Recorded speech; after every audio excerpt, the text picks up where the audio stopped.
ಇವರಿಗೆ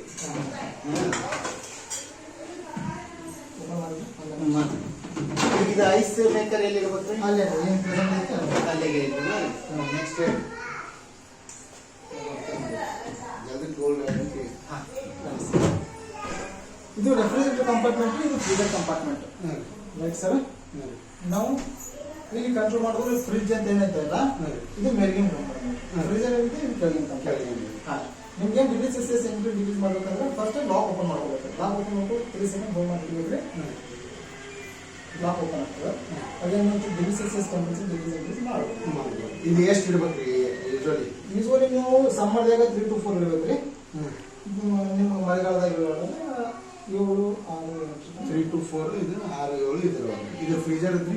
ಫ್ರೀಜರ್ದ ನಿಮ್ಗೆ ಐಸ್ ಬೇಕಂದ್ರೆ -18 ಸ್ಟಾರ್ಟ್. -18 24 ಬರ್ತದೆ. ನೀವು ಫಾಸ್ಟ್ ಕೂಲಿಂಗ್ ಬರ್ಬೇಕಂದ್ರೆ ಟರ್ಬೋಸಿಂಗ್ ಮಾಡಬೇಕು, -20 ಬರ್ತದೆ. ನೀವು ಟರ್ಬೋಸಿಂಗ್ ಬೇಕಾಗಿಲ್ಲ ಆಫ್ ಮಾಡಬಹುದು. 24 ಬರ್ತದೆ. ನೀವು -13 ಒಳಗೆ ಇದು -13 ಇರ್ತದಲ್ರಿ, ನಿಮ್ಗೆ ಅವಾಗ ಐಸ್ ಆಗಂಗಿಲ್ಲ. -18 ನಂತರ ಐಸ್ ಆಗಕ್ಕೆ -18 ಒಳಗೆ ನಿಮ್ಗೆ 6 ಅವರ್ಸ್ನಾಗ ಐಸ್ ಆಗ್ತದೆ. ನೀವು ಅದಕ್ಕಿಂತ ಫಾಸ್ಟ್ ಬೇಕಂದ್ರೆ ಟರ್ಬೋ ಐಸಿಂಗ್ 1 ಅವರ್ನಾಗ ಆಗ್ತದೆ. ಐಸ್ ಹಾಕಿ ಬರ್ತೈತಿ. ಇವಾಗ -13 ಇಡ್ರಿ.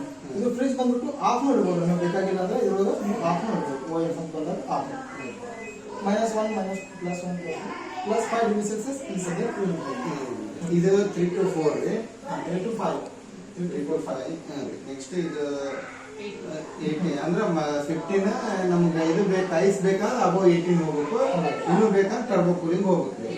ಪವರ್ ಕೂಲ್ ಅಂದ್ರೆ ಏನೋ ಮನೆಯಲ್ಲಿ ಫಂಕ್ಷನ್ ಇರ್ತಾರೆ, ನೀವು ಲೋಡ್ ಮಾಡಿರ್ತೀವಿ ಜಾಸ್ತಿ, ಅವಾಗ ಲೋಡಿಗೆ ನಮ್ಮ ಫ್ರಿಜ್ ಏನಂತ ಕಂಟ್ರೋಲ್ ಆಗುತ್ತೆ. ಸಡನ್ಲಿ ಡ್ರಾಪ್ ಆಗ್ತದೆ ಕಂಟ್ರೋಲ್, ಇದು ಕೂಲಿಂಗ್ ಡ್ರಾಪ್ ಆಗ್ತದೆ. ಅವಾಗ ಪವರ್ ಕ್ಲಿಕ್ ಮಾಡಬೇಕು. 1 ಡಿಗ್ರಿ ಸೆಲ್ಸಿಯಸ್ ಹೋಗ್ತದೆ. ಹೈ ಫ್ರೀಕ್ವೆನ್ಸಿಗೆ ಕಾಂಪ್ರೆಸರ್ ರನ್ ಆಗ್ತೈತಿ.